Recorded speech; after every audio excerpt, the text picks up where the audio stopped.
Power. We have some very special guests with us today. I want to give a thanks to Mayor Christopher Taylor for coming out and explaining his perspective and his plan on how the city can go forward with municipalization. I want to also give a special thanks to Ken Garber for presenting an alternate plan to the cities. I want to thank our president, Greg Woodring, for being here. He will be hosting.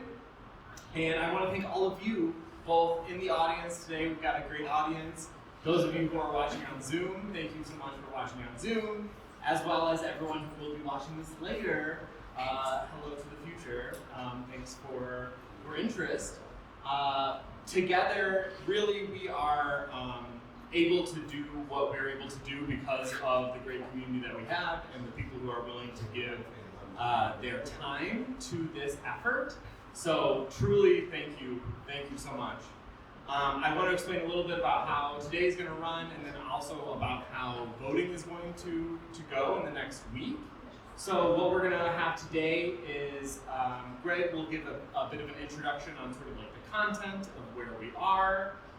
Following that, we will have a presentation from Mayor Christopher Taylor about the city's plan for municipalization. Following that, we will have a presentation from Ken Garber about the alternate plan to municipalization. And then what we're going to do is we are going to give plenty of time for audience Q&A. So the way that's going to look is that folks are going to have 90 seconds to give a question, and both the Mayor Taylor and Mr. Garber are going to be up here to field questions, and Greg Woodring is going to sort of like ask those questions of the two, so we'll sort of think about who that is more appropriate for. So if you have a question after all that is done, please form a line here, and we're going to, or submit a question over the Q&A on Zoom, and we'll go back and forth between in-person and Zoom.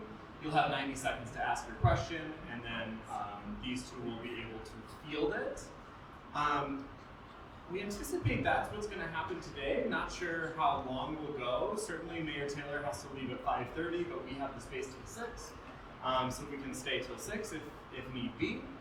And then what is going to happen is that we will have all the members of Ann Arbor for Public Power will have 1 week to vote on which pathway you would like us to take. And that vote, we are asking folks to vote with sort of sincerity in how you think you can see our organization going forward, what you might be willing to get behind. And we also ask that whatever the outcome of the vote, we all sort of rally together and get behind that pathway. So either tonight or tomorrow, we will send out an email to all of our subscribers, our entire list, and include the recording of this town hall in that email so everyone can look at this. And then immediately following that email, we'll send another email only to our members, and that will include the ballot. Now, we did decide that if you are invested enough in this decision to be here now, be watching this video later, whatever it is, we are giving you the opportunity to sign up for membership within the next week and then vote. So even if you've never heard of Ann Arbor for Public Power, but you stumbled upon this video now, as long as it's before 6 p.m. on Saturday, February 8th, you are welcome to vote. Does anyone have any questions about just those logistics before we get started? And I'll remind folks you are always welcome to email us at annarborpublicpower@gmail.com, message us on all sorts of various social medias if anything is unclear. So again, the vote will be open until Saturday, February 8th at 6 p.m. Without further ado, let's start this town hall. I'll pass it over to our president, Greg.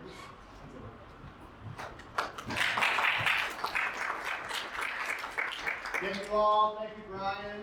I want to once again thank Mayor Christopher Taylor and Ken Garber for being willing to come up here and kind of articulate these two different diverging paths that we're being presented with. I also just want to give a quick shout out. Thank you, State Senator Irwin, State Representative Jason Morgan, County Council Member John Malik for being in the audience, and Ypsilanti City Council Member Amber Fellows for being in the audience here.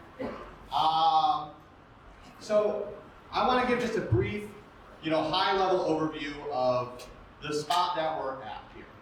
So we are Ann Arbor Public Power. We are trying to take over the electric grid, move off of DTE, transition to full public ownership of it with a goal of reaching 100% renewable power. How do we do that? Well, we've already taken some of the first steps. The City of Ann Arbor has already commissioned a Phase 1 feasibility study. And what that did was it showed, it gave us some broad stroke answers to, is this a financially feasible thing for the City of Ann Arbor to do? And it came away with, yes, most likely it is financially feasible for Ann Arbor to municipalize. So now the next step is to do a valuation study or a Phase 2 feasibility study. And what that's going to do is it's going to dig into the cost of the infrastructure, and it also should dig into the cost of these legal intangibles called going concern and stranded costs. This is important because in the state of Michigan, if a municipality offers to an electric utility, so DTE, to purchase out their electrical grid, that utility has no choice in the matter. They must sell. It is a constitutional right for a city to acquire the electrical infrastructure within its city boundaries. However, the cost that the city has to pay to compensate the utility for those assets is up for debate. It can be contested. And so if the City of Ann Arbor goes to DTE and says, we think our infrastructure is worth $300 million, just for example, DTE is almost certainly going to come back and say, no, it's worth like $1.5 billion, right? And so that disagreement needs to be settled, and it's almost certainly going to be settled in a court. And so if we're going to go to court against DTE to say, no, we think that our price, that what we offer to DTE is the correct one, we need to be well armed for a court case. And that is what this Phase 2 feasibility study does, is it gives us the preparation to be able to go into a court and make the argument for why we believe that the electrical infrastructure is worth what it is. And so the City of Ann Arbor has put together a request for proposal to do a Phase 2 feasibility study. They have already allocated the money, $1.7 million, for this study. And now they've received a bid from New Gen Strategies and Solutions, who did the Phase 1 municipalization feasibility study, to do the Phase 2. And that is who staff has recommended the city move forward with. A few weeks ago, Ann Arbor Public Power asked the City of Ann Arbor to hold off on agreeing to that proposal, largely due to some concerns that we were not going to get a satisfactory answer to the questions of what would these legal intangibles cost. We had some great discussions with the city, and the city has come back with a resolution proposing that the city do a legal analysis concurrent to the feasibility study, separate but concurrent to it, that would dig into these legal intangible costs as well as the valuations that's coming out of the feasibility study, and ultimately would arrive at an offer number. So while the feasibility study is not going to give us an offer number under this plan, with the legal analysis, we will ultimately end up with one about a month after the feasibility study is slated to release. So the feasibility study is slated to release in February of 2026. That legal analysis would be slated to be released in March of 2026. At the same time, the city is proposing, assuming that the feasibility study and the legal analysis come back reasonable, to put 2 questions on the ballot for November of 2026. One of those would be to authorize the legal fight. So authorize the City of Ann Arbor making that offer to DTE and beginning the legal acquisition process, which, as I just mentioned, will likely involve a court case. It would also include a resolution to fund it, which is likely to be a millage, estimated at about $3 million per year. So that is Pathway 1, which Mayor Christopher Taylor is going to be speaking about in a moment. Pathway 2 is something that I'll allow Ken to get into more, but essentially the idea would be that we do not endorse these ballot questions. The city has told us that they are not going to move forward with these two resolutions to do the feasibility study and to do the legal analysis unless we endorse them. So pathway 2 would be that we do not endorse them, and instead we put our own question on the ballot in 2026, and then we fight to get a new feasibility study commissioned by the city that would include a legal analysis as part of the formal study. And that's just very bare bones, high level. And now I'm going to turn it over to our two guests to be able to outline the points. Once those points are outlined, we're going to open it up to the audience to ask questions. So thank you very much. Without further ado, Mayor Christopher Taylor. Thank you very much, and it's my pleasure to be here today to talk with you a little bit about where the city, the directionality of the city with respect to the question of municipalization. I say the question of municipalization because that really is the focus of what the city is looking to accomplish. It is to put the question of municipalization to the voters in a way that is full and complete in its articulation of the facts as we will understand them at the time. And then two, to put us into a position to move forward with that effort with complete and adequate resources in the event that the voters do decide to authorize the initiation of the acquisition of DTE's resources. So as you've heard a fairly decent, I don't mean to diminish it, my point is was an accurate description of how the city looks to accomplish those goals. In the first, we have a feasibility study, a phase 2 feasibility study, which is poised to move forward pending approval of the RFP. That will, generally speaking, be an articulation of the worth of DTE's assets, as well as an exploration of a number of different methodologies to value those assets and the going concern that DTE has as a result of its perpetual franchise as a float-backed utility. Once that study is underway, the city will also conduct its own legal analysis of that valuation methodology along with its litigation counsel. One question about who that litigation counsel will be, and the question in terms of the answer, I don't yet know. We would issue an RFP in order to access outside legal help, and certainly experience in the space would be a relevant consideration as that moves forward. So during the next couple of months, what the city would be doing is it would be reviewing its own legal position, how we would propose to move forward with asset valuation while the study is underway. Once the study lands, we as a city would review that more final study, incorporate that into our legal analysis, and then ultimately present to council for placement on the ballot, and if passed, to voters, a number that we propose to offer to DTE for their distribution infrastructure within the city and the going concern and so forth. Along with that, as you've heard, it's important that we recognize that effort will not be cost-free, that effort indeed will be extremely expensive. That Boulder's our legal team looked a little bit at what Boulder was up to when they were pursuing municipalization, and they pegged the cost of the effort of about $3 million a year over the course of years. And so the city, we don't have $3 million a year for the purpose. We're not proposing to cut anything for it. We would be proposing to find adequate funding to fund the litigation moving forward.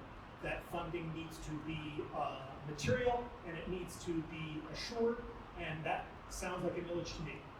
Staff will be considering whether there are any alternate paths, but as far as my anticipation is that would be a millage. The millage would cover litigation. It would also, crucially, fund additional studies with respect to municipalization. We are having this conversation because DTE's assets are inadequate for the task. In the event of municipalization, we would need to ensure that the work that we are doing as a new municipal utility would be adequate to the task. And so we need to understand how much will it cost to improve DTE's infrastructure? How much will it cost to expand DTE's existing infrastructure? How much will it cost to add the capacity that we anticipate being required in the city with increase in electrification? Because those are the tasks that a new municipal utility would be asked to bear. And so we need to understand how much that's going to cost. And so the millage that we would propose along the way with the acquisition effort would be enough to cover those studies, would be enough to have us understand how much a successful stand-up muni would cost, and then what we would do with those figures as the litigation moves to eventual conclusion. We would have the cost of DTE's existing assets per the studies that were funded. We would have the cost of capacity improvement and the cost of infrastructure improvement. Those costs eventually bundled together would be the sum of the costs we would, at a future date, present to the voters to say, all right, this is what we believe it will. We know this is what it would cost if we were to take DTE's assets. We believe this is what it would cost to start up municipal utility. We believe this is how much improving the infrastructure would cost. We believe this is how much increasing the capacity of the infrastructure would cost.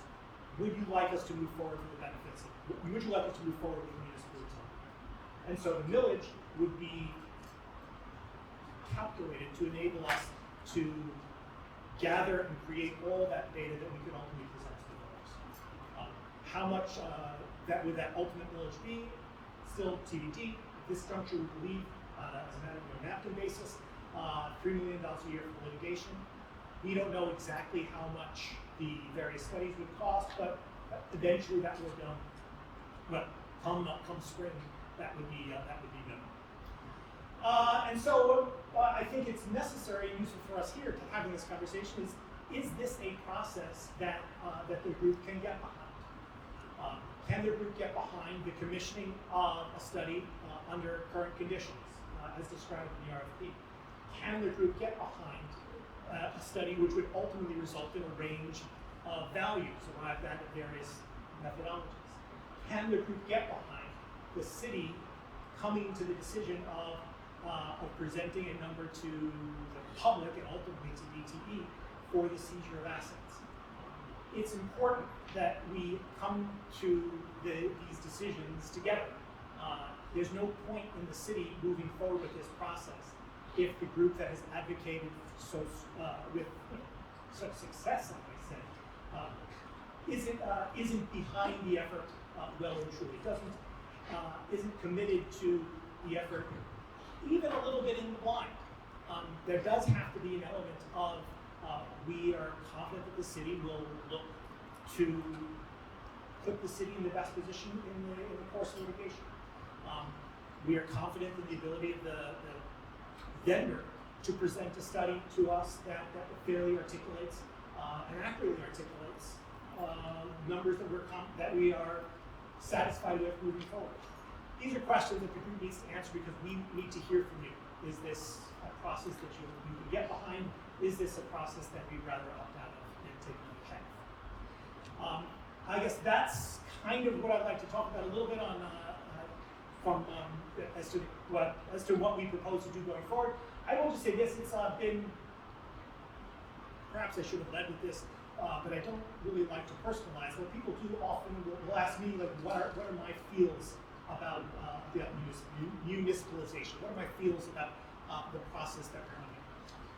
And I will say this, and perhaps some of you have heard me say these things before, but I think they're worth it. I don't think there's any question that if we were starting society over again, that electricity, energy, ought to be publicly held. We don't have a private water utility. We oughtn't have a private electric utility. That's how society ought to be constructed. I also believe that if over the course of the next several years, we as a collective community came to the decision, yes, we want to municipalize, and we were able indeed to do so, bear the cost of doing so. I think, Ann Arbor 2050, 2060, I think that they would thank us for it. That's well and true. The question for me, in many respects, is what is that transition like? How much will it cost us? Because how much will we be able, as an organization, as a community, to stand up a utility that serves the public? Can we compete with DTE for maintenance assets and so forth? That sort of thing. These are where my questions tend to land. And so I don't know. That's just where I'm coming from, and I'm excited about the conversation and hearing what your questions are and hearing what your other path might be. So thanks.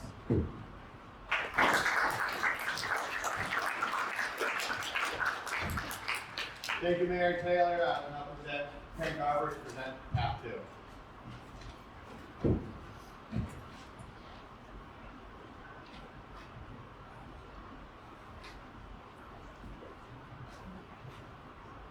Mayor Taylor has our own design. First of all, yeah, Ken Garber. I'm with Ann Arbor Public Power. I'm speaking. Mike, get closer to the mic. Thank you. I'm with A2P2, but I'm speaking strictly for myself. I'm here to present Plan B to Mayor Taylor's Plan A. And let me start off by putting this whole muni issue into perspective. The Trump administration right now is quickly dismantling huge portions of our federal government in the most brutal way.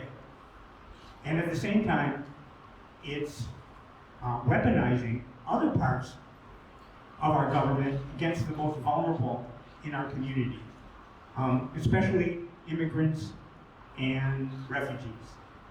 And the Trump administration has vowed to prosecute any public official that stands in the way of its mass deportation agenda.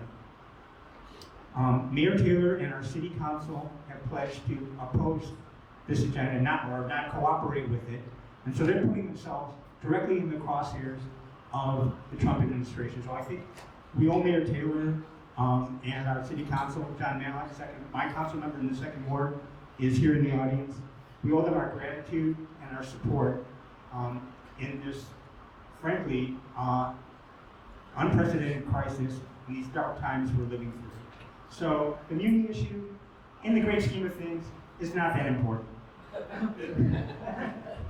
You know, the fate of our fellow community members right now, immediate fate, is much more urgent. That said, it now falls on cities to take the lead on climate action, since the federal government is not only stop participating, they're going intentionally backwards.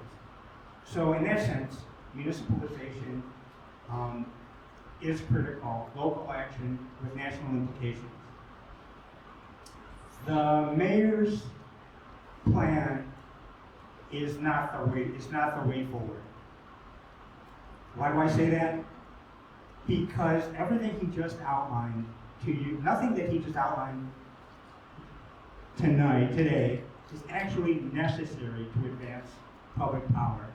And some of it could harm its prospects. Let's take the feasibility study. There's going to be a separate engineering field survey. Actually, that's going to be the essence of the feasibility study. The city will conduct a legal analysis separate from that. Now, the purpose of the feasibility study should be to determine whether the goals of the community can be met in an economically sensible way. This feasibility study will not accomplish that. It's going to present numbers that are going to be all over the place, a set of if-then scenarios and a cafeteria of values. The community will have no idea what it's going to cost to take over DTE. And so the basic purpose of that study will not be met. The mayor proposes to put 2 questions on the ballot in November 2026. The first of those is to decide whether to initiate legal proceedings, condemnation proceedings, against DTE. First of all, it's unnecessary to put this on the ballot. City Council could do this by resolution. But more importantly, the timing is wrong. We have not set the groundwork for this critical and frankly drastic step. So if we don't go forward with that, and we shouldn't, then there's no need for a millage to pay the lawyers. So I guess I'm going to explain why I don't think the timing is right, why the groundwork hasn't been set. John Coyle is a lawyer in Washington, D.C. who has, sorry? The sound just dropped. Okay. Maybe I have to fix himself. Again? Move this out. I'm Test it. Move. Okay. I guess I can step back. Yeah. Thank you. I was saying John Coyle is a lawyer who's worked with many cities on their muni campaigns. And he visited us in 2021 and gave us some advice. He said that there are 4 ingredients for successful municipalization. And he summarized those as the spread, the head, the bread, and the lead. The spread, that is coming up with a value proposition that the community can get around. And that's what the feasibility study should provide. But this feasibility study will not. It will completely fail to do that. The head. We need community leaders, if we are going to go forward with this, who are committed, who support municipalization, and are willing to see the process through. Right now, to my knowledge, well, we have state representatives. Our state senator, Senator Irwin, is in the audience. I believe he supports municipalization. And I think several of our state representatives do. Thank you. But to my knowledge, we don't have a single sitting city council member who has come out in favor of municipalization. And much less is willing to stay the course through this very difficult process. So the head, we don't have that either.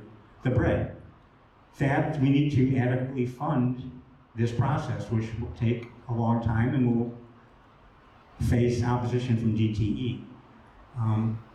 Now the mayor has proposed the millage, and that's one option. There are other options. But again, if we don't have the spread and we don't have the head, then there's no point in going ahead with the bread. And finally, the lead. We need consultants, lawyers, engineers on board who can help move this process forward. So far, we don't have that. So Coyle's 4 prerequisites, I don't see that we have, that any of them are in place. So it's premature to go to the voters or even put the question to City Council as soon as November next year on whether to initiate legal proceedings. So what's my plan B? First of all, ask Mayor Taylor and City Council to reissue the RFP request for proposals for the Phase 2 feasibility study for a proper Phase 2 study. This study would combine the engineering field survey with a thorough legal analysis, and it would generate 3 valuations. One based on original cost less depreciation, another based on replacement cost less depreciation, and a third going concern. These are the standard 3 methodologies for determining the value of any asset, in this case a utility asset. This feasibility study would integrate the findings of the legal team as to the intangible costs that we may owe DTE, stranded costs, if any, and the value of the franchise. And we'd end up with 3 values, and this would give the public the necessary information to know whether this is a reasonable economic course to follow. So yeah, reissue the RFP, and this would have the added benefit of hopefully coming up with multiple bidders instead of just NewGen, which was the sole bidder this time, and which is asking $1.7 million for, frankly, an incomplete study. So I think this is also the most fiscally responsible path forward. Second, the city will do what it will do, but we should not support placing the question of whether to go forward with condemnation proceedings on the ballot in November 2026. Instead, let's launch a petition drive of our own for a city charter amendment that would, for example, establish the structure of a city electric utility, a governance structure, would stand up the utility. It would also, in addition to seating the board members, set up a meeting schedule. This would cost little or nothing to the public. Yes, the board would have no authority to move forward. That would come later. But we would have our muni. And that would be an excellent start should we succeed in approving if the voters decided this is the way they wanted to go. And I believe could set the stage for Mr. Coyle's 4 conditions for actually moving forward with the real thing, the legal proceedings to acquire DTE's assets. So to summarize, my plan B, ask City Council to reissue the RFP for a proper feasibility study. Oh, by the way, about that, we've heard that we can't do it this way because we don't want DTE to know what our strategy is, and that information would be available through FOIA if we included the legal analysis with the RFP instead of doing it separately. I don't believe that's true. I think that legal analysis can be conducted under attorney-client privilege and would be redacted from the study. I've also heard that, well, we need to consider contingencies. What if, the court doesn't accept our valuation method? We'll be left disarmed and unable to respond to DTE if an entirely different method was approved by the court. I believe these contingencies could also be addressed in the legal analysis as part of the feasibility study. So all this should be in the RFP. It wouldn't be hard to put this together because we actually have provided the language for that RFP to the city, which they can change, but I think they have the basis for doing it that way. So yeah, RFP, reissue that for the feasibility study. Don't endorse the mayor's 2 ballot questions. Start collecting petition signatures for our municipal electric utility governance structure. So, and again, support our city council members in this crisis situation where we're at. That should take precedence over everything.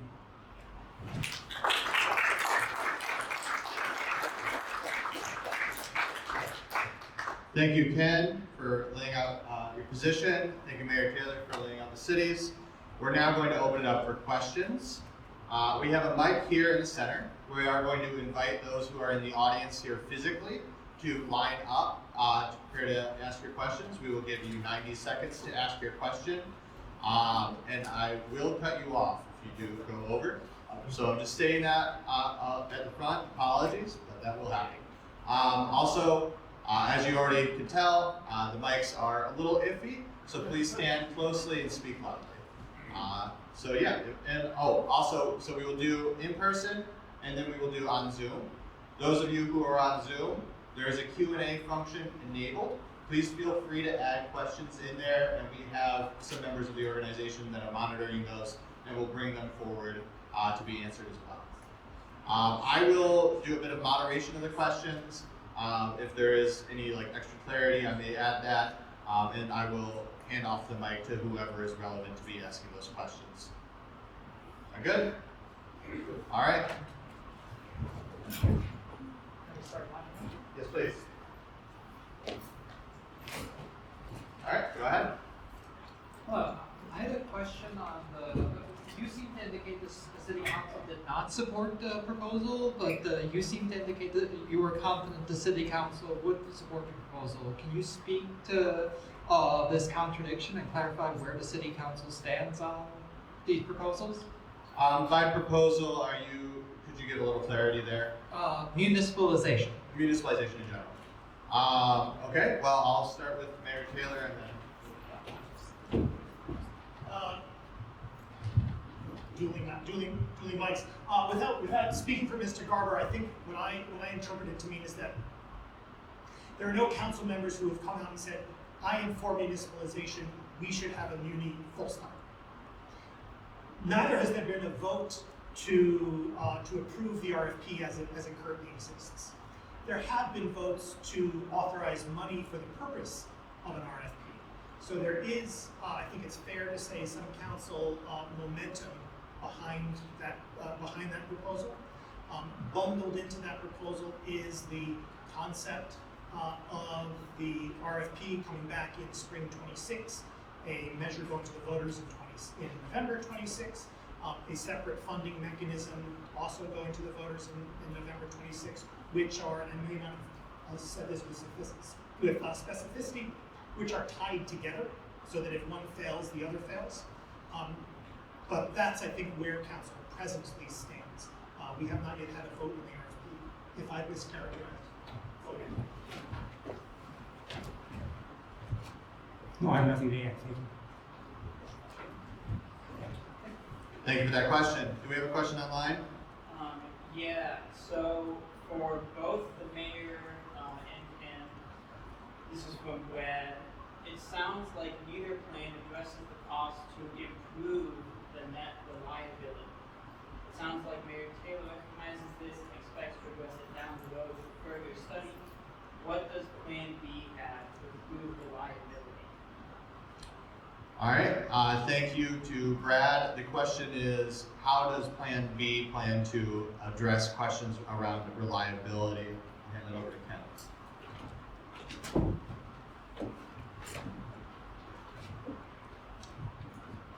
Yeah, it's a good question. If we just go forth without addressing reliability, we'll be taking over a inferior grid. However, that will be reflected presumably in a lower price. We should have a plan for improving grid reliability. How that's done, a couple different ways. It could be included in a proper phase 2 feasibility study, or it could be a separate study as the mayor has outlined. That's a question that could be settled later, but it definitely does need to be addressed, so it's an excellent question. Thank you, Ken. Mayor Taylor, is there anything you'd like to add? Okay, thank you. We'll go to you.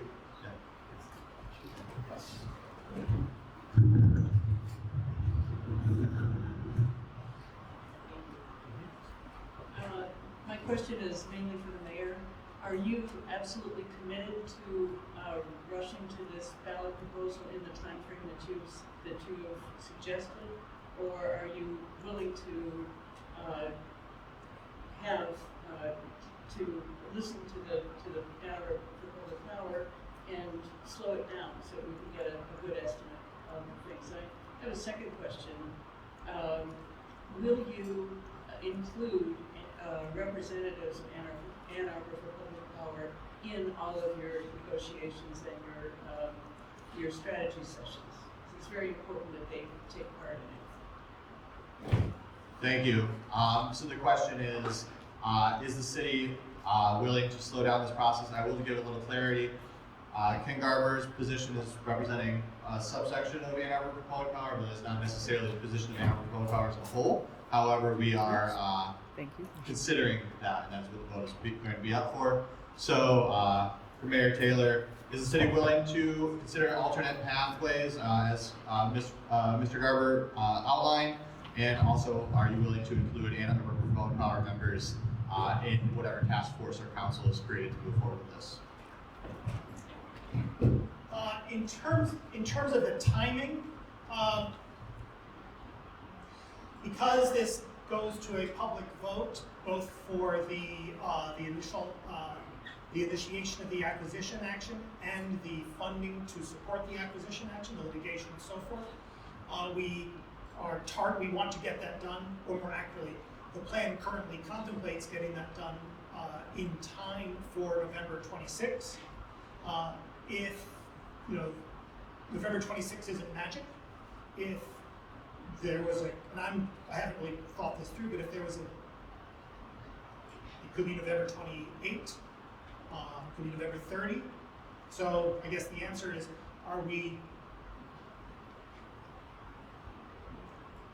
that's a good question with respect to timing. We are currently driving toward this because because it's an important question. It has taken up a fair bit of airtime in the public. It has, there has been municipal resources allocated to the topic already. It seems like there's momentum to put the question, to gather the sufficient information and then put the question to the voters. I think we're trying to meet that desire. If the desire is not there for November 26th action, then I guess we need to know that too. As to the inclusion, there will be no inclusion with respect to the ultimate number to offer, based upon the articulated plan, getting things done in spring 26, putting things on the ballot in November 26. There would be no public participation in arriving at the number that was presented to the city council for a vote in spring of 26. That will be a function of our litigation team, staff members talking to litigation team, looking at the phase 2, coming up with a number that is to the city's advantage and credible in the attorney's views to the court. That's a backstage conversation. The conduct of litigation would also be a backstage action. There will not be an opportunity for public engagement in that question. When it comes to if this set of proposed events came to pass, the public participation would, I assume, occur in the context of how exactly are we spending our village money, what studies do we require for infrastructure improvement, for capacity improvement, and so forth. Those would be public conversations. Ultimately, if the voters approved initiation of acquisition, and ultimately if the voters approved acquisition at the end of the process, after understanding what the court said were DTE's existing, with just compensation DTE were initially justified to receive or obligated to receive, combined with the cost of the capacity improvement and the infrastructure reliability improvement. At that point, we're creating a public utility. That will not be an exclusively backstage operation. Will the group of A2P2 have a privileged spot within that infrastructure? This is a 2034 question, but based upon my it's my expectation that there would not be a seat at the table, that there would not be a designated seat, as there is. There wouldn't be a designated seat for A2P2, but I think it's also obvious that people who would be at that point involved in the issue would have expertise, would have demonstrated public commitment, and so to the extent that there were public engagements on the board of the A2 Muni, then I would expect that group to have overlap there. But that's a governance question that I haven't really fully thought through, and maybe everything I said now was dumb. I don't really know, but that's my guess at this point. Thank you, Mayor Taylor. Do we have an online question?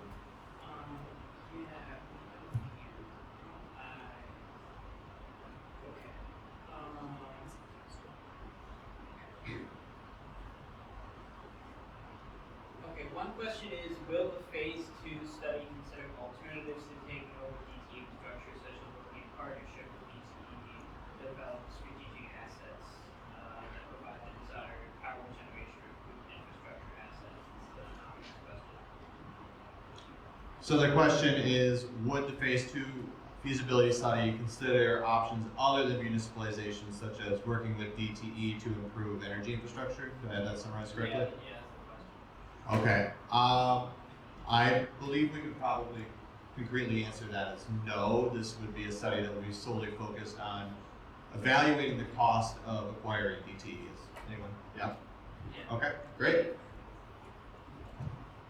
Hello, I'm Chuck Laux. I live in First Ward, and I'm on the research group for A2P2. And we've tackled this issue of how much it would cost to implement, or what the savings would be to have a municipal electric utility in this town. And one of the approaches that we've taken was to look at a town to our west called Chelsea, Michigan, because they have an MU. Their residents pay 12 cents a kilowatt hour, while we're being billed 20 cents a kilowatt hour. Now, the approach that we've taken in our study is to look at what the difference between Chelsea and Ann Arbor using DTE over the next 30 years would be. And the number we came up with was it's going to cost $2.7 billion, all of Ann Arbor, in terms of the rates we would pay, to stick with DTE. So we're talking about a number which is substantially higher than the highest estimate in the phase 1 study, which would indicate that it would be actually a good deal to have an MU, especially if it's like Chelsea. Chelsea doesn't have any generating capacity. They buy all their power off the grid. In fact, a lot of the power they buy is from DTE's generating facilities, which is kind of ironic. Their residents get a great deal, we get a lousy deal. So the question is, has anybody and this speaks to Mayor, like Ken weigh in on this as well, has anybody in the Office of OSI or the Energy Commission presented the mayor and the council with this type of analysis and these type of numbers? Thank you, Chuck. Mayor Taylor, the question is, has the city done any opportunity cost analysis for municipalization versus not? To my understanding, that analysis has not yet been accomplished. How much the muni ultimately would cost to operate, or what the rates the muni would ultimately charge to its customers, that's still, there's not yet enough information to fully articulate that. Specifically, we would need to have costs of how much, standing up the utility as an operational matter, then running the utility once we're able to stand it up, how much it will cost us to seize DTE's assets, how much it will cost us to improve those assets so that they're adequate, and finally, of course, how much it will cost to expand distribution capacity within the city in a way that meets our ultimate objectives with respect to beneficial electrification. That's these are post-litigation questions. If indeed we were moving forward in this regard, there would be a great deal of study as far as that goes. I expect that sort of last stage question would be I would hope that it would be very clearly presented to voters. Right now you're paying this. You can certainly expect to pay that from DTE over the course of the next couple of years, because they do not have an interest in maintaining cost. If the muni were to run, here's how much we think it would cost. Here's how much we think it would charge. Thank you, Mayor Taylor. Karen, is there anything you want to add? All right, thank you. We have a question online. Yeah, we have a question from Desiree. Why would the city prioritize questions around funding the legal fees before creating the infrastructure to actually municipalize? It seems that people should be able to vote for municipalization before folks have to vote for the locals. All right, thank you, Desiree. The question is, why is the city seeking to fund a legal study before putting the creation of the municipal electric utilities governance structure, I imagine is what she's referring to, on the ballot first, which is part of what Ken proposed in Path B. Mayor Taylor, do you want to? I guess I'd say this: the question of municipalization has with it in addition to the question of whether or not it is good for the public to own the utility. Separate from that important and crucial question is how much will it cost? Because that in many respects is a driver. From my perspective, it is important that voters understand where they are in the process. That's to say, we're at the beginning. If the current plan follows through, that they would be at the beginning of the process. But they also understand that going down that path has with it material costs. That we don't say, let's I say yes to the end goal. You can only say yes to the end goal in my perspective if you know how much it will cost to get there. That's a prudent way of doing business. Here, in order to get to that end goal, we need to have a lawsuit. There will be litigation. And that litigation will be extremely expensive and will endure over the course of years.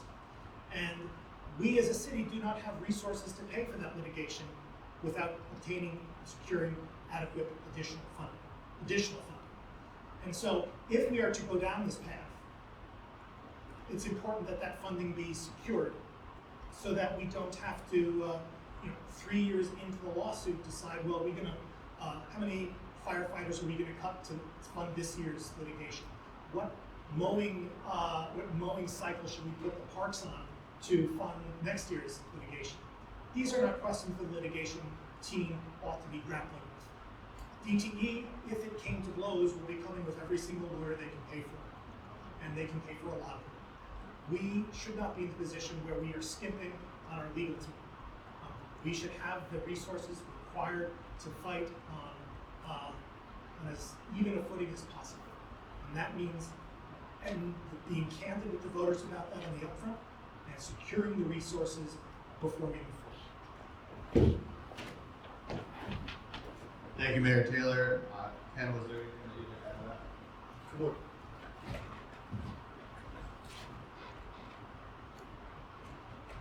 Yeah, the mayor is correct that we're going to have to pay for all this.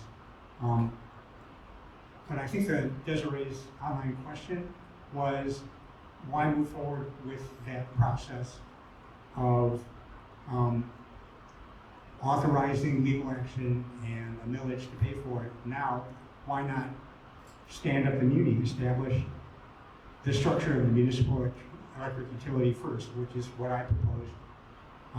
This is what Boulder, Colorado did, and I think this would be, given where we are right now, in laying the groundwork for broad community acceptance and understanding of what it means to municipalize.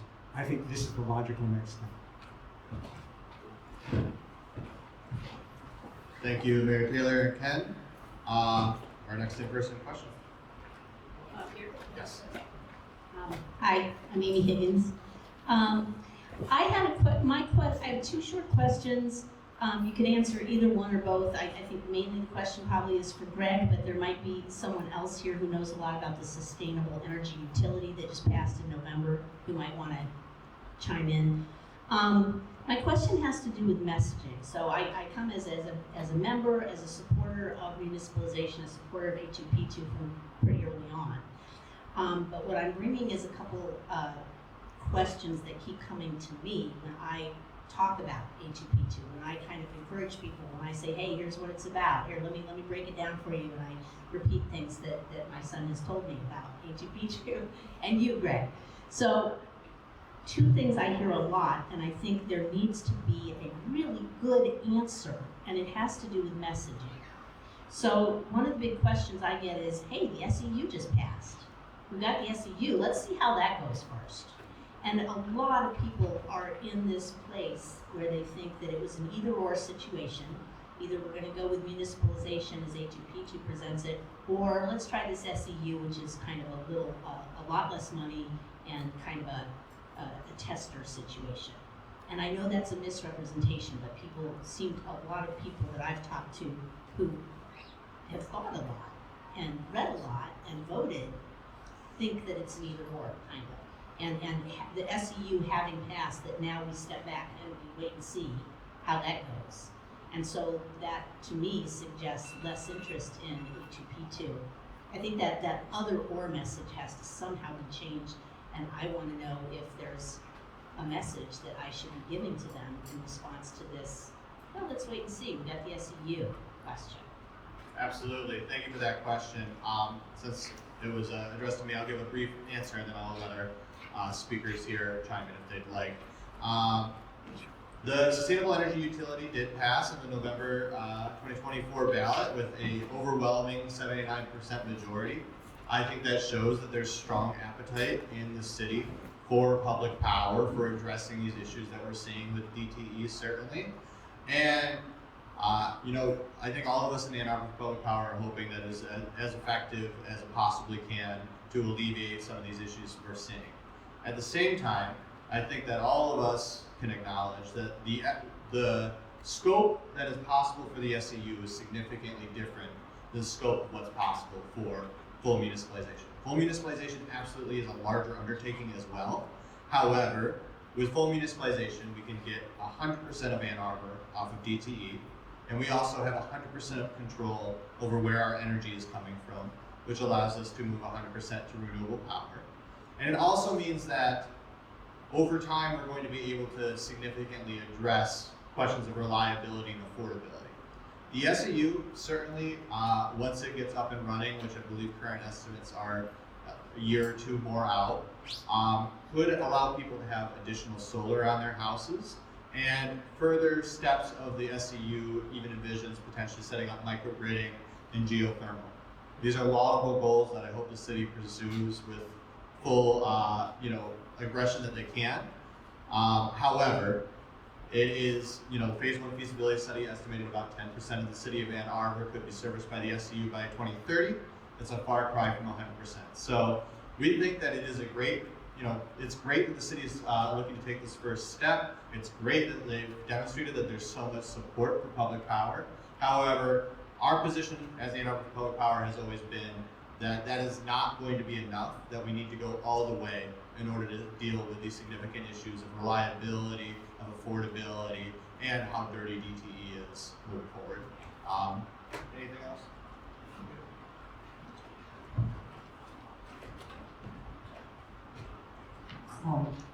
Greg summarized A2P2's position vis-a-vis the SEU really well.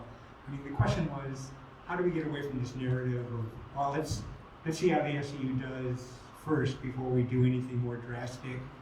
And it's a good question. I'm excited about the SEU. I voted for it because I think that distributed energy is the future. We have to get away from the centralized power generation model that DTE epitomizes. I'm coming at this as a climate activist. DTE has not committed to decarbonization of its generation by 2040, which is the state's law under the Michigan Healthy Climate Plan, by 2050 or by any date. It plans to continue to build more gas generation plants. So we have to go as much as we can to distributed energy, generated rooftop solar, community solar, supplemented by agreements, contracts with outside suppliers of renewable energy.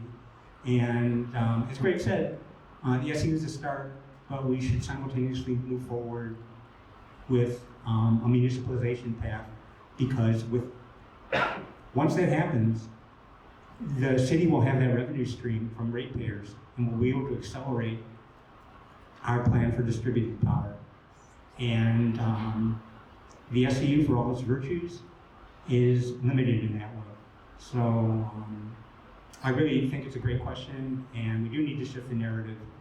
And I think A2P2 will be trying to do that in the coming months. Thank you for that question. Thank you, Ken. Do we have another question online? Yeah, an obvious question. For those of us that are sustainability motivated, how do we know the city will be able to purchase 100% renewable generation for a city-owned distribution system? So the question is, for those who are coming at this from a sustainability question, how do we know that the city will be able to purchase 100% renewable power? I might take a quick crack at this and then I can open it up as well. We don't necessarily know that day one we're going to be able to get 100% renewable power. We do know that we'll have access to the energy market and we'll be able to access the power that is available. We also know that the city will have the full authority to commission its own renewable power projects that it wants. It could either sign contracts with private developers to build power, then assure them that we are going to purchase their power, which is a common tactic that utilities would use, or it could build it in-house and run its own generation, which certainly may be to the advantageous to the utility in the long run.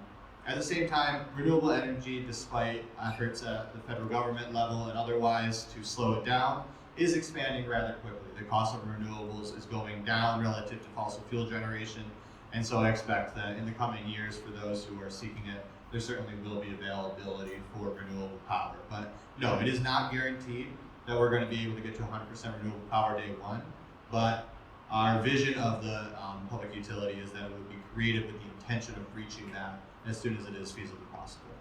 Is there anything else that? No? Awesome. Next person. So my question is about the decoupling of the feasibility study and the legal analysis. I was listening on the line, but the connection wasn't the best, so I apologize if you addressed this already.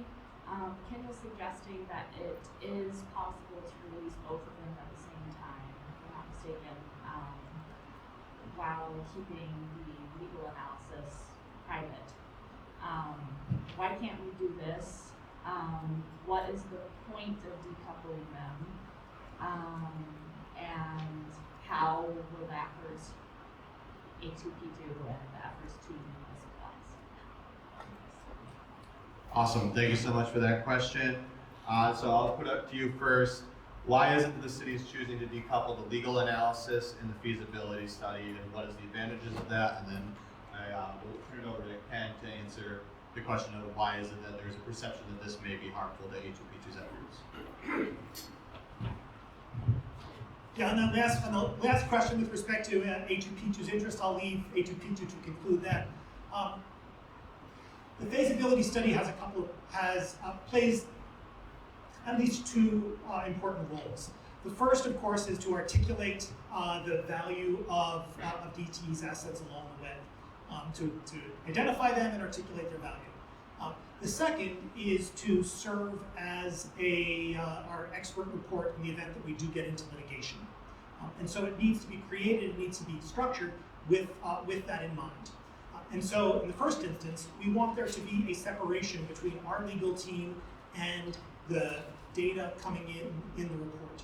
Ultimately, if this were to go to litigation, the folks who have put together the expert report are, at this point, our experts, would themselves be deposed. There would be conversations back, and they would be deposed with respect to what sort of influence did the city play? What influence did the city exercise in regard to the report? Were your conclusions on the expert report directed by the city? And we therefore have to be very stand separate from them.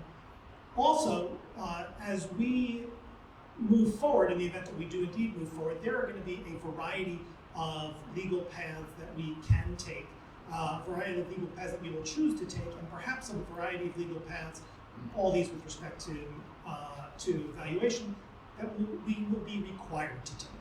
And so it's important that our expert report have, as a factual matter, a number of different decision trees and valuations articulated using different potential methodologies. We don't want our expert report to come to our legal conclusions for us. We want our legal team to come to its own legal conclusions. And so that, because they will be the ones who, if it comes to blows, will be fighting in court on that basis. And so we ask the phase 2 to provide a articulation of DTE's assets and their valuation according to a number of different methodologies. We then, as a legal department and our litigation counsel, would conclude what is the most practical and city advantageous and defensible articulation of an ultimate value, and we would present that to voters and see whether they're authorized us to move forward on that basis. I think that answers your question. If not, thank you. Thank you, Mayor Taylor. And now, Ken, would you like to expand on why you believe this? Yeah. Yeah, it's a great question. In fact, it's the key question at this point in time. Why decouple the feasibility study from the legal analysis? The mayor just gave his reasons. I honestly am having trouble grasping them. The study should be conducted in a way where the city is hands-off. It allows the experts to come to the conclusions that their experience, expertise, and research leads them to. The city should absolutely respect that. So if there's any deposing to be done, the consultants can say, no, the city did not influence the process, and it shouldn't. And as I mentioned before, the legal analysis as part of the feasibility study can go into different scenarios for how the legal process will play out, and thus prepare the city for those contingencies. All that can be part of it. We don't need to do this separately. The harm of separating them is that, as I said before, in my mind, the main purpose of feasibility study phase 2 is to determine if the goals of the community can be met in an economically sensible way. You and I may have drunk the Kool-Aid and we think that, we should municipalize no matter how much it should cost. But that's certainly not the position of the public. It may not even be my position. We have to, the study should show whether or not this is an economically viable scenario, a position, path forward. If we separate the legal analysis from the feasibility, the engineering field survey, the public will have no idea once from the feasibility study what any of this will cost. There's going to be, the mayor can correct me if I'm wrong, but I think what we're going to see is a whole range of values, a bunch of possible scenarios, some valuation extremes that are just going to muddy the waters, scare the public, and what we need is not a single valuation, but as I said before, 3 different valuations by the methodologies, OCLD, RCLD, and going concern, but informed by the legal analysis so that the intangible costs can be included in those valuations, and that will serve to inform the public, not in an exact way, but pretty close, what all this is going to cost. The feasibility study, the Nugent proposal that's on the table now, absolutely will not do that, and so it will not fulfill the main fundamental purpose of the study, which is to, as I said, to determine whether the goals of the community can be met in an economically sensible way, which is what the public wants and needs to know. Thank you, Ken. And just because there was a few new things brought up there, Mayor Taylor, is there any? Okay. Great. Do we have another online question? Yeah, we have a couple of anonymous questions that I feel like are just sort of clarifying factual ones. So one, if I lived in Ann Arbor and this was forward, does that mean residents, businesses have no choice but to get power from the city of Ann Arbor? Is this opt-in or opt-out basically? Yeah, so just to answer that, again, can open it up if there's desire. But if we were to move forward with full municipalization, we would all be serviced by the city of Ann Arbor. Right now, we have no choice in our energy provider. It is solely through DTE. This is generally just the accepted way in America that we handle power, is the understanding that there is a benefit to having a sole power provider. Duplicative infrastructure and all of these different issues tends to create a large infrastructure hassle that tends to lead to a decline of service. So that being said, theoretically, if DTE wanted to rebuild new infrastructure in Ann Arbor and start competing with the utility, with the municipal utility, they could. However, as you can see across the state of Michigan and across the country, municipal utilities, pretty much as a rule, have considerably lower rates than DTE. You look at Chelsea, Lansing, Wyandotte, Holland, Traverse City.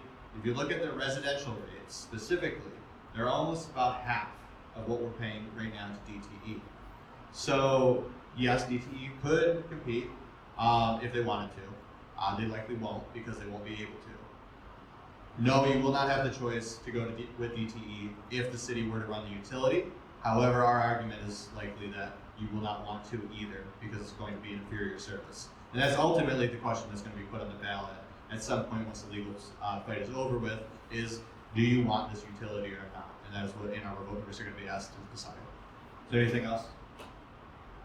Great. Another in person?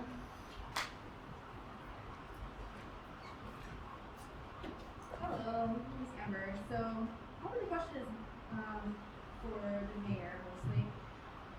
Would you and city council be amenable, open to the idea of third ballot questions instead of the media apparatus, just as it's been outlined as a best practice in the communities?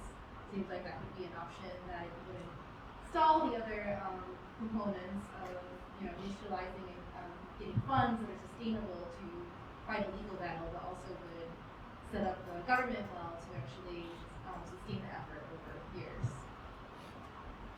Thank you, Mayor Taylor.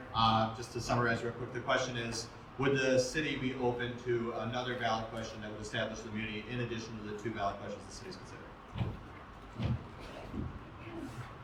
My inclination, without having thought about it much, is to decline. Reason being, the creation of a structure without an understanding of the cost seems to me to be getting to the end before you know the cost of the process. And the cost of the process, the cost of the end, are crucial from my perspective to the creation of utility in the first instance. It's the first I've thought of it, because it's you just asked, but that's where my head is. Thank you, Mayor Taylor. Do we have another online question? Yeah, this is another sort of clarifying one. My anonymous, my DC power bill currently reflects our ownership of assets, maintenance, and upgrades. Will the new city bill include costs, purchase, essentially asking, how do we expect the meeting to save us money? What's it going to take local utility and not to look at costs? Certainly. So the question is, how is it that we expect the municipal electric utility to lower costs? I can give a brief overview of this, and then we can open it up if desired. There are a few different reasons why public power utilities pretty much universally have a lower cost compared to investor-owned utilities. The one obvious one on the surface is that you're not paying a profit margin if it's a public electric utility. Currently, right now, 14% of your electrical bill goes directly to DTE shareholders. It does not go towards updating the infrastructure, it does not go towards paying line workers, it does not go towards paying for generation. It is purely profit. So that 14% right away is a savings that the city has. There are also more technical reasons. For one, there's a lot of budget line items that an investor-owned utility is paying for that a public utility is not. Marketing, lobbying, executive salaries and bonuses, corporate jets, all of these different things that DTE spends a decent amount of money on are not going to be included in your electrical bill with a public power utility. And the final one is probably the wonkiest one, but it is rather relevant, so I'll get into it. A public electric utility has cheaper access to money. It's called a lower cost of capital. A public electric utility is going to finance any project it does with municipal debt. Municipal debt is considerably cheaper and has a lower interest rate than corporate debt. DTE is funding their projects with a 50-50 debt to equity split. That means that half of their projects are financed with debt, corporate debt, which is at a higher percentage rate than municipal debt, and the other half is paid for with equity. DTE is guaranteed by the state of Michigan a 9.9% return on equity, which is essentially a 10% interest rate on the money, right? So every project that DTE does is more expensive because of the way that they finance their projects. And they finance their projects that way because they are a private entity, and that is how essentially they have to. So the question is, what will the price be day one? That is going to be largely influenced by what is the cost of acquisition, because we do need to pay off that cost of acquisition. That would be paid off through revenue bonds. Revenue bonds are bonds that are taken off backed by a stream of revenue. In this case, the stream of revenue is the electric utilities revenue. The bills that we are currently paying to DTE, that would be going towards the city. A portion of that bill would go towards paying off that debt. It is possible in the short term that if the acquisition cost is found in court to be high enough, that we may end up paying a little bit more than we're currently paying to DTE day one, or a lot more. You know, it's possible. That is a question that's going to be put to voters at some point once that number has been reached, right? Once the court case has been settled one way or the other. We understand what the cost of acquisition is. We understand the cost of startup and any revenue, any improvements we want to make to it. We'll be able to, with reasonable certainty, say this is what your electrical bill will be, and we can also likely project this is how it will decrease over time, because it will decrease over time as we pay off the debt, and it will especially increase relative to DTE, because if you believe that DTE is going to stop increasing your rates, I've got a pitch to sell you, right? DTE is going to continue to increase their rates over time. Municipal utilities tend to have a much more moderate increase in rates. Many utilities have had frozen rates for decades. Those are established utilities. I would not expect the Ann Arbor Public Power Utility to be able to, freeze their rates right away, but I would expect their rates to go down over time, especially relative to DTE, because of the structure. So it is a bit of a question, but when you look at the fundamentals of a public power utility, they are considerably better than an investor-owned utility, and that is why you see higher quality service, less downtime, less power outages, and cheaper costs, basically universally for every public power utility across the state and across the country. Any other? All right. Yeah, I agree with all that. I think the second part of the question was, well, if not to decrease rates, then what's the point of going forward with municipalization? And to that I would say, our planet is dying. And part of the reason it's dying is because of fossil fuel combustion to generate electricity at large centralized power plants. Probably no company epitomizes this model more than DTE Energy, and they are utterly committed to it. As I said before, an additional benefit of immunity would be to capture that revenue stream and redirect it towards distributed energy resources, DER, rooftop solar, community solar, other project, energy efficiency in buildings. DTE, for all its greenwashing, does actually very little in comparatively speaking, in terms of its entire generation picture in renewable energy. And it has no plans to stop building such generation. So, yes, we'd like to lower rates. As Greg said, that may not be possible initially, but should be over a period of time. We should be able to increase reliability, another benefit. But to me, I think we have to save the planet.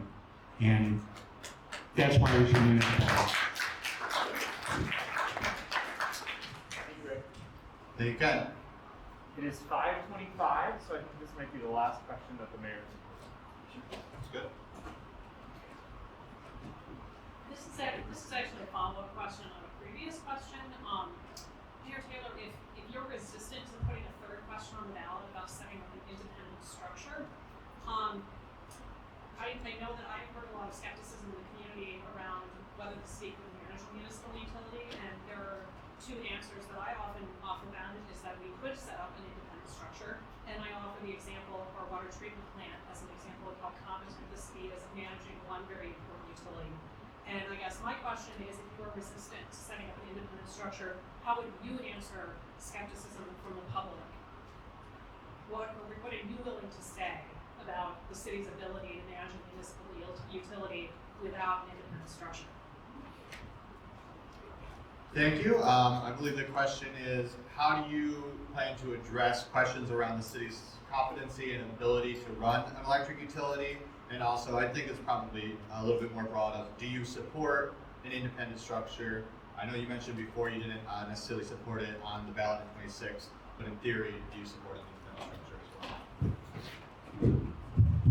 I haven't given much thought to how the ultimate utility should be structured, whether in the event that the voters were to approve it, whether it would be housed within the city or outside of the city. These are questions that we're presently grappling with respect to the SEU.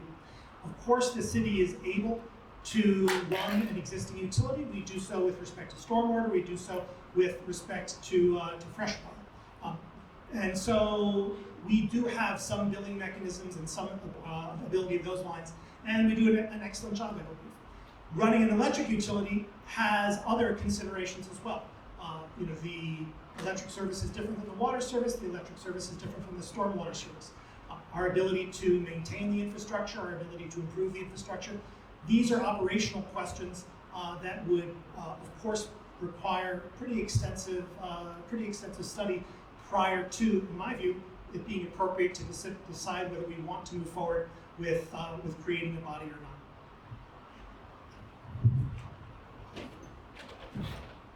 Thank you, Mayor Taylor. And of course, anytime you need to step out, you're more than welcome. We know, but 27. 27. All 2 right. minutes, 3 minutes. Great. Well, we'll do another online question then.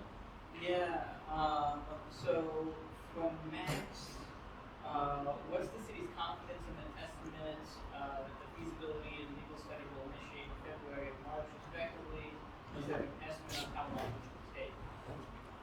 Thank you. So the question is, how confident is the city that the timelines of the release of the feasibility study by February 26th and the release of the legal analysis by March of 26 will stay? The short answer is I believe that we will hit both those dates, but at the same time, these are, time is ticking. And so the faster we get to a council vote, the more likely we will be able to hit those dates. Those dates are important when it comes to putting a ballot measure before the voters because legal requirements imposed by state law and state administrative practice. We'll do the best we can. If indeed we were to move forward with this, our vendor would know that they need to get things done by a time certain. Vendors have deadlines all the time. Often they hit them, sometimes they don't. I guess that's the best I can do. Thank you, Mayor Taylor. Next question. Hello, this is especially a question for Mayor. You're the last one. You'll be the last one. Okay. So yeah, especially a question for you. I was wondering how many years you would expect the millage to last, and then also when it's on the ballot, would you expect to give it the full weight of your endorsement, similar to the SEU or the affordable housing millage? So the short answer is I don't know how long the millage should run, nor do I know with precision how much it should be. It of course has to cover our legal bills, and in my view it has to cover the costs necessary to estimate capacity improvement, capacity expansion, and infrastructure improvement, and utility and the studies necessary to create to estimate the cost of utility startup. Because ultimately, it would be important to put that final question to the voters after those studies have been accomplished and after the litigation has been completed. Will I endorse it? I don't yet know. I'm still thinking that through. I will as we are contemplating. I believe it is definitely something that if we do put the study forward, I believe it is a question that we should put to the voters. I think it's important that the voters weigh in because it's a subject of public conversation, and it's an earnest and profound one for our community. So I will certainly vote to put it on the ballot. How I engage with it after that is still to be I'll still be thinking through. And with that, I'm afraid I have to jet. I'm grateful for the conversation. If people have follow-ups and they're able to get to me and I'm able to get to them, I'd be delighted to talk things through further, whether this is this week, next, or thereafter. So thanks. Thank you once again, Mayor Taylor. Very much appreciate you being willing to come here and articulate this path. And also, I'll say that we've appreciated the fact that you've been willing to meet with us and hold these space for these conversations so that we can really kind of move forward together. So thank you once again.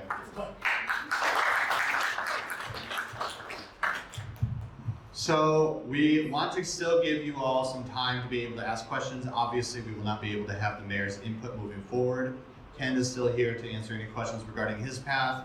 I can answer more general A2P2 questions, and I cannot speak for the mayor, but I can speak to my understanding of where the city is. But with that caveat that I'm certainly not an authority. So our next online question?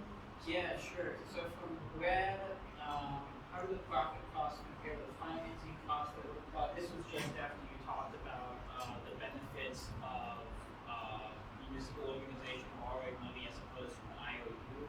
Mhm. What are more specifics on the cost of capital? Certainly. So I can get into a little bit more about cost of capital. I mean, there's not a ton more to say without getting really, really wonky, I think. But essentially, when you are a large entity like a utility, you're not going to be paying for projects out of your cash that you have in the bank account, right? Like you are going to raise that financing from something, and then you're going to pay that off over some period of time, right? Like it's just how large entities work. When DTE wants to build a new plant, when they want to do a major renovation to our lines, when they want to add a new substation or upgrade a substation, or any of these things that they very rarely do, then they are going to be financing it with the financing they have available to them. And as a private company, there's an incentive for them to use equity because it is, it allows them to build up cash flow without necessarily having to pay it back. However, we are paying that return on equity, right? We're paying that out to their shareholders. And to get into the details of that is probably something that I would make mistakes if I tried to get too far into. At the same time, they have access to corporate debt. Utility debt it's pretty safe debt. I mean, it's not like it's bad corporate debt. These aren't crazy risky companies. Financial institutions tend to be willing to lend to them at reasonable rates. However, it is still significantly more expensive than city debt, municipal debt. And basically the hierarchy of debt, right? Like what is the cost of debt? The cheapest debt is, federal treasury bills basically, right? Like the federal government, they print the money, they are backed by the full faith and credit of the United States. If you don't have faith in that, well, you should maybe buy some gold or something. But that tends to be the safest debt. The next up is state debt. States are still supposed to be backed by the full faith and credit of the federal government. They're not supposed to let states go bankrupt. States have access to tax revenue and all of these various things, so they tend to be safe. And then after that, it's city debt. Cities are also supposed to be backed by the state. They're not supposed to let them go bankrupt. Obviously, there are exceptions, seen here in Michigan with Detroit. However, generally, financial lending institutions tend to treat that as rather safe debt underneath states. After that, you have corporate debt. You have various different gradations of corporate debt. You also have various different gradations of municipal debt, right? Some cities have more money, they have more availability to raise taxes and things like this. And also some debt is backed by taxes and some debt is backed by revenue. This is a revenue bond. That means that we have a guaranteed source of income for this, assuming that the electric utility does well. As I already mentioned, utility debt tends to be considered very good, especially electric utility debt, because if you look at a chart of electric usage over time, it only goes up, right? So it tends to be something that is, public utilities tend to be able to get pretty easy access to financing. They tend to be able to get relatively cheap rates, and that transfers into a less expensive project for everything that they do, and that means less money on your bills. So yeah, that's I hope that's a reasonable high-level explanation of that. Okay, well, so the mayor's not here. I'm Brian Chambers, by the way. I've been an advocate of A2P2 for a long time, since the start. Ken may remember when I would argue with OSI about the SEU and how her initial report mischaracterized municipalization or the advantages of this. We mostly wanted to just. I'm just saying I'm an endorser for the Ann Arbor for public power and municipalization. I've had long arguments with OSI and their advocacy for the SEU over municipalization. The first strategy report that came out was mostly a way to slam municipalization as opposed to promote the SEU. So I'm just saying I'm for A2P2 and municipalization. My concern is what the mayor presented, and it wasn't surprising to me, is not likely well received from A2P2 because he wasn't opening up for collaboration. He wasn't opening up to reconsider alternatives to the current initiative. He just said, we've done our analysis, We believe we can be effective and successful with the path we've outlined. I heard Ken's criticisms, but still, the mayor went through a full analysis. He had the professionals in the city. They said, this is a credible plan. This is what we're prepared to move forward with. And no, by the way, we're not able to collaborate further with A2P2, which is discouraging.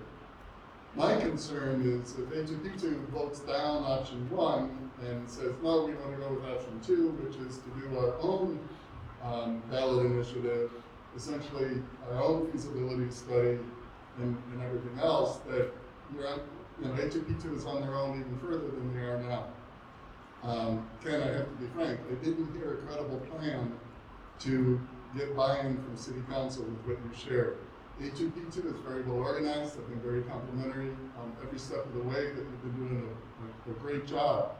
But I think we're at a fork in the road. The city has made their proposal, they're going to stick with it. If we decide to separate and go our separate way, what are our chances? The last couple of ballot initiatives that attempted and did, in one case at least, did a charter amendment, did not get followed through from the city council, did not get support from the city council. So what has changed? A2P2 has done a lot of pressure. You made sure that the DTE rep was not on the Energy Commission, if I remember right, very successful and very complimentary. But I don't think we're going to ever get council endorsement with option 2. You're going to be continued separate. You'll have your own initiative, and the track record of doing those in the city is not good. So Ken, I would like to hear a little bit more from you, and Greg maybe from you, of how you think option 2 can really be credible in ways that those types of initiatives have not yet been to date. Because the mayor has offered their view, the city's view, of a credible plan.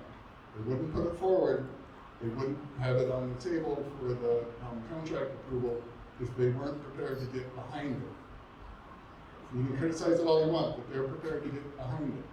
So now, how are we going to propose to organize A2P2 to be effective without the city? I don't think we have a plan. Thank you, Brian.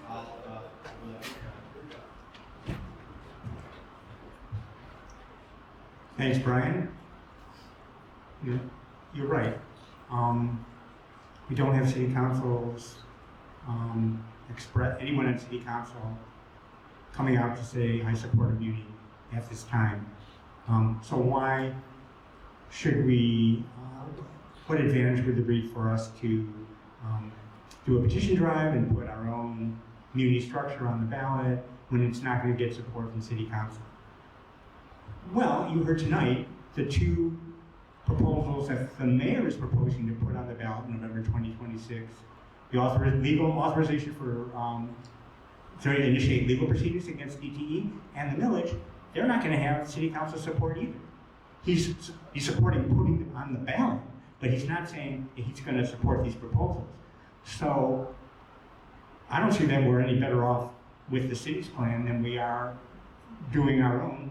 And if we do the city's plan and it fails, which seems extremely likely, then we've shot our ball. I mean, we've precluded for a long time going forward with condemnation proceedings and funding that process. I think, yes, my plan is a slower and more gradual one. It will take time, but frankly, we need that time to build public support, to get the spread, the head, the bread, and the lead in place. And I don't think, like I say, the city's not going to support their own proposals. So let's just do our own and see what the voters think. Thank you, Ken. I'm generally trying to stay in a pretty neutral position here as Lake host.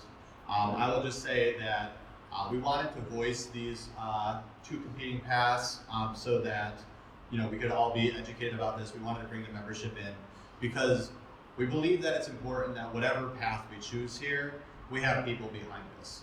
In my personal view, Ann Arbor for Public Power can be successful in either path.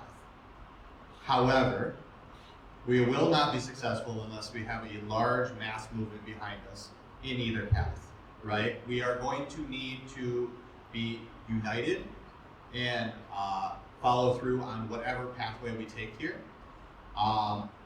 As Ken said, his path is definitely a longer term one. What we have before us is something real, right?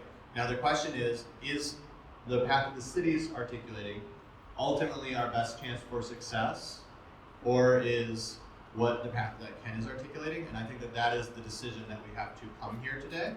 But I hope that regardless of what all of us decide, we will accept that whatever path we are taking, we are going to throw behind that. We are going to work to make sure it is successful. And if there are issues that come up along the way, then we are going to push past those and keep fighting. Because in my view, this is something worth fighting for. I've been working on this for about 5 years now, and I don't regret it. I believe that it is our best chance at significantly reducing the amount of carbon that we are putting out, and significantly improving our energy situation, and also really starting to tackle this large endemic problem we have in our society of corporate control. It is at the intersection of so many of these issues. I believe that it is the challenge of our time. Change to how we handle energy is coming. We are going to transition. There is no question about it. We cannot continue to do energy the way that we are doing it now and continue as a species. So the question is that transition going to lead to a more just and equitable world, or a less just and equitable world? And I believe it is on us, on all of us, to ensure that when that transition comes, it is done in a way that makes the world more equitable, more just, and better for all. And that's good.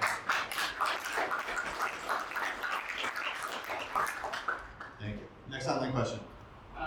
Yeah, this is from Tim. It was sort of meant for both parties, but the question is, which of the two options is more likely to achieve a municipal utility, given that the feasible feasibility study outcome that's on?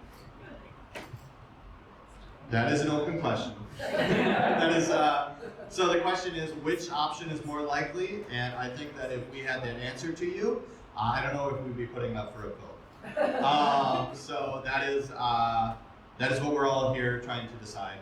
Also, I will say we want to save a little bit of time for just last minute logistics. So I think we'll finish out the line. We'll get one more online question, and then I think we'll start to wind the meeting down. So go ahead. I had a question on the timetable. You said that if I'm understanding you correctly, your plan will be slower. And like you said, stopping climate change is a really important part of this. Like, obviously not the only goal, but one of the very important goals, and I agree with that. I'm honestly on the younger side, so it's even more important to me. My concern is with your plan that slowing it down would make, we're kind of on a time limit, climate change is going to continue advancing until we do something. So do you have anything to add to that, address that concern, or is that just the downside of your position?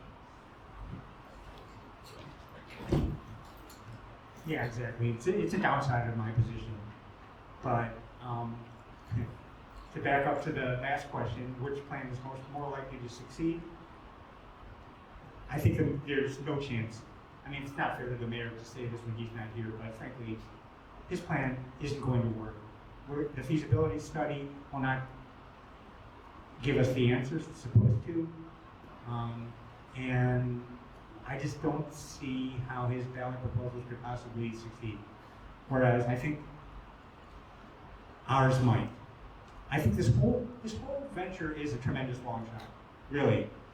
I mean, there have been cities in this country that have municipalized, but there's not many. There are a lot of obstacles. DTE is the main one.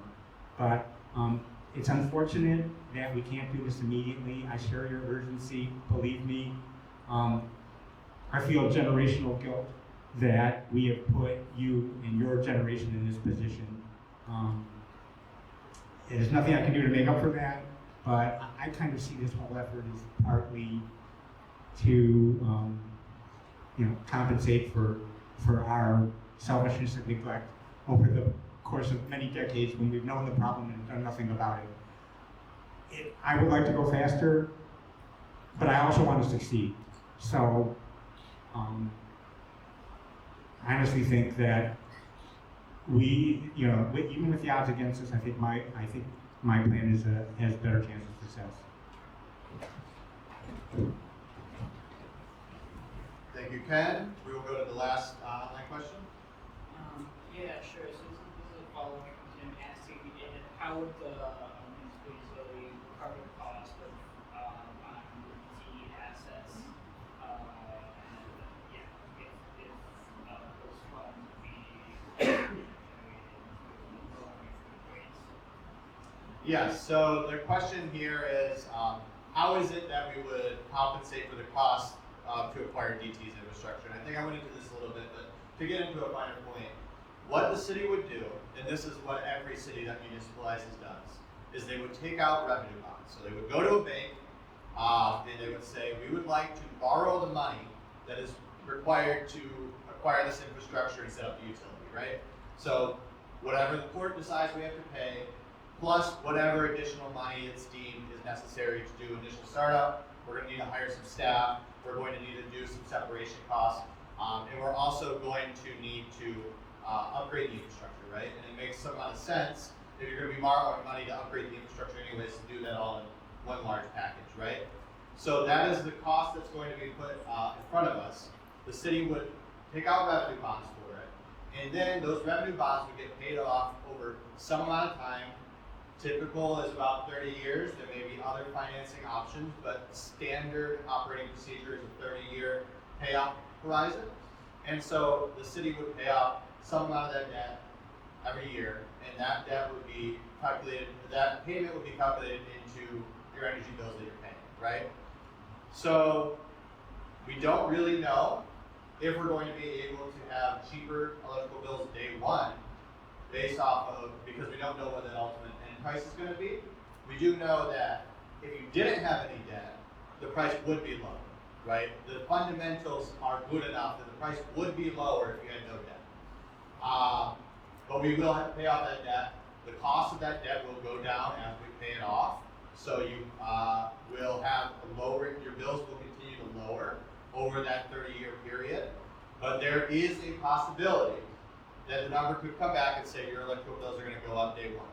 I think that many of us in this room would advocate that, well, yes, I am willing to pay a little bit more money in the short run in order to have more reliable power, in order to have power that is clean, and also it's an investment.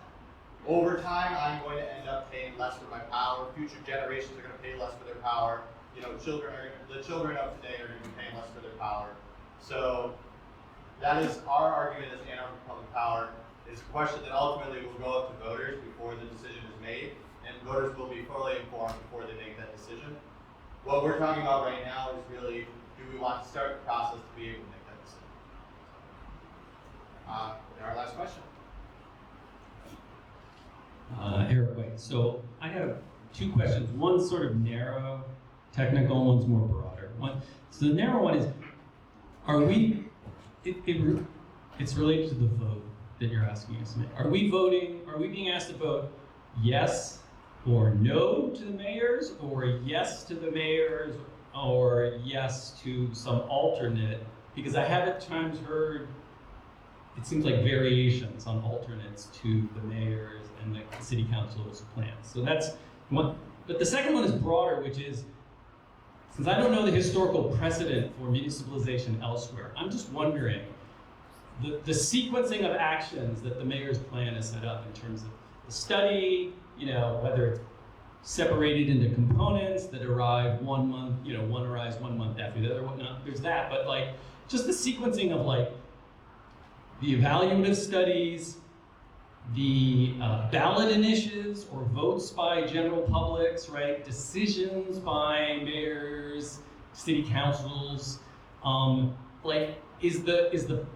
what degree is the sequence that the mayor has set for us to make a decision on, yea or nay, to what degree does that map with any precedents for municipalizations elsewhere, right? Is it roughly the way it has worked elsewhere? Is it very discrepant? I'm just trying to understand that, because actually it sounded to me like there's going to be additional studies about efficiency and cost and other stuff that he suggested that would be even rolled in afterwards, right? So it sounds like there's another set of sequences of studies and whatnot to come up with final numbers that would then be put in front of a public for a definitive kind of vote. So I'm just wondering about the sequencing of these kinds of studies and determinations, and then, yeah, how it all works out. Is what they're suggesting, does it look like what's happened elsewhere? And if it doesn't, is that, part of our concern and what we do? Thank you. So to answer the question first about what it is exactly we're voting on, so we are positioning this as Path A, Path B. Path A, we endorse the plan that the mayor has set up, right? So the city council is asking for us to provide an endorsement for their two resolutions. The first resolution is the phase 2 feasibility study proposal that New Gen has put forward, agreeing to that. And the second one is, it has a few different points to it. One of them would be to initialize direct the city to do an RFP to start the legal analysis. That does have a deadline of March 2026.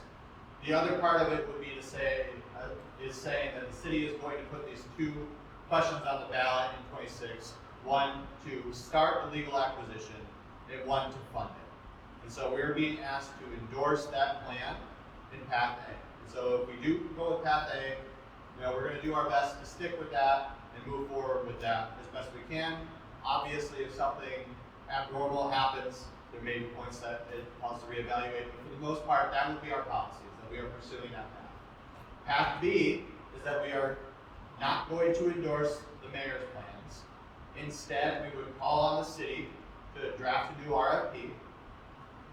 We would advocate for that as hard as we can, while acknowledging that we don't necessarily have the means to force the city to do it. We would need to put pressure on the city, and that would, if I would say this, if the membership is going to vote to go down that path, I would hope they'd also be committed to putting that pressure on the city council. And also, we are still going to run a question on the ballot, which we will collect signatures for, which would create the municipal utility. It's worth pointing out that we will need that feasibility study too in order to acquire the assets. We can't begin the legal proceedings without that. The city council can draft a new RFP. Hopefully, with our advocacy, especially with a successful ballot question, we will be able to achieve that. And then we would push the city to begin the process of legal acquisition. That does not necessarily need to go to the voters. We would likely push for them to do it. The city may still demand for us to go to the voters.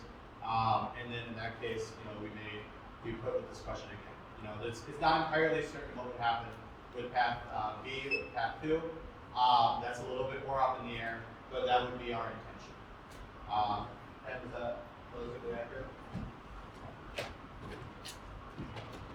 Yeah, that's accurate. The second part of Eric's question was, what precedent is there for either path, right?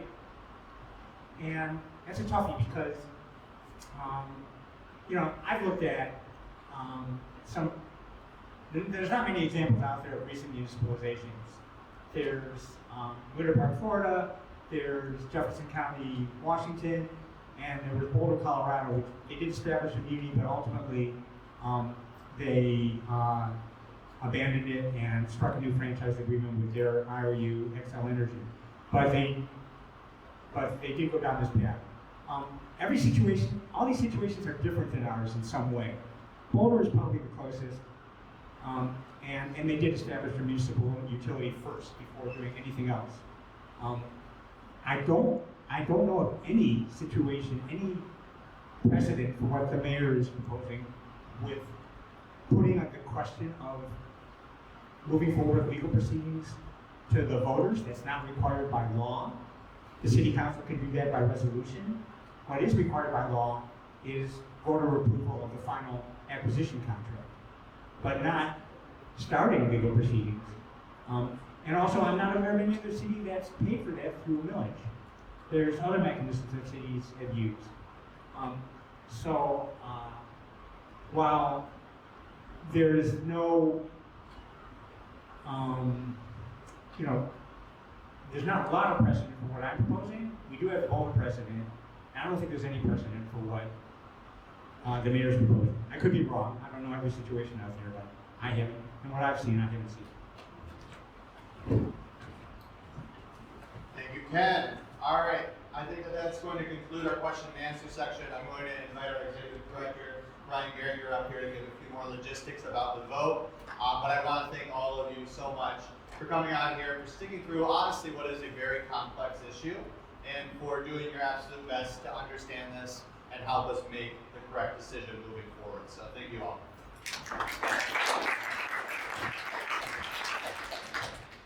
Thank you, Greg. And I echo that, of course. Thank you all so much for being here. And a special thanks to Ken Garber, to Greg Woodring for hosting us, and for Mayor Christopher Taylor, though he is no longer here. So just to keep the final logistics, we are launching a vote. In case you all didn't know, this question is for us all to decide now. So what is going to happen is that if you are, as long as you are either a member or even just on our email list, you will receive an email either tonight or tomorrow, depending on how quickly we can get it together.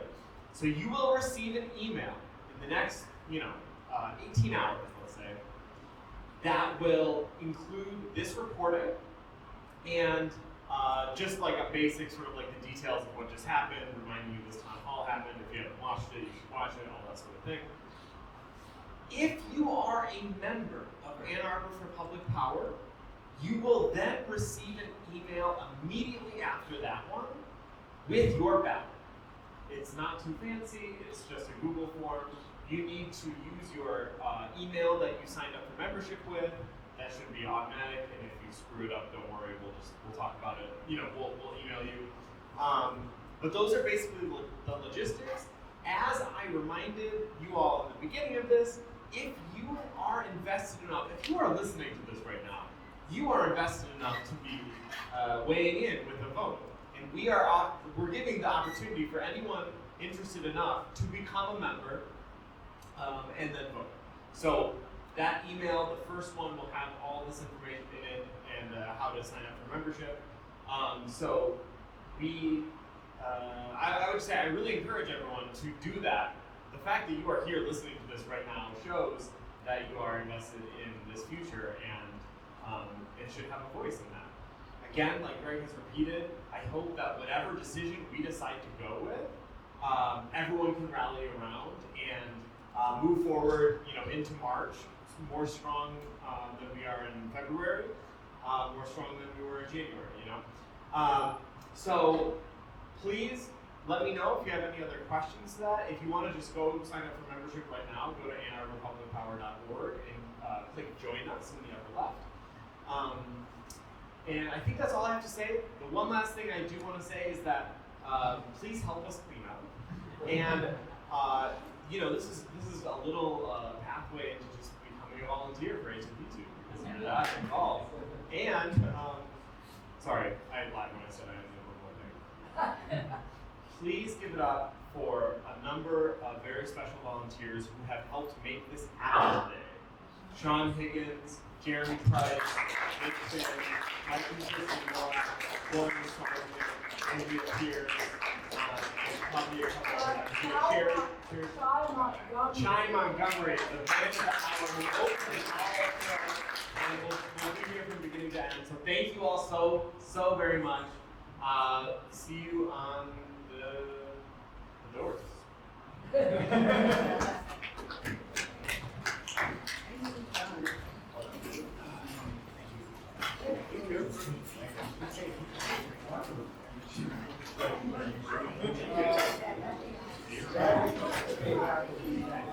Yeah,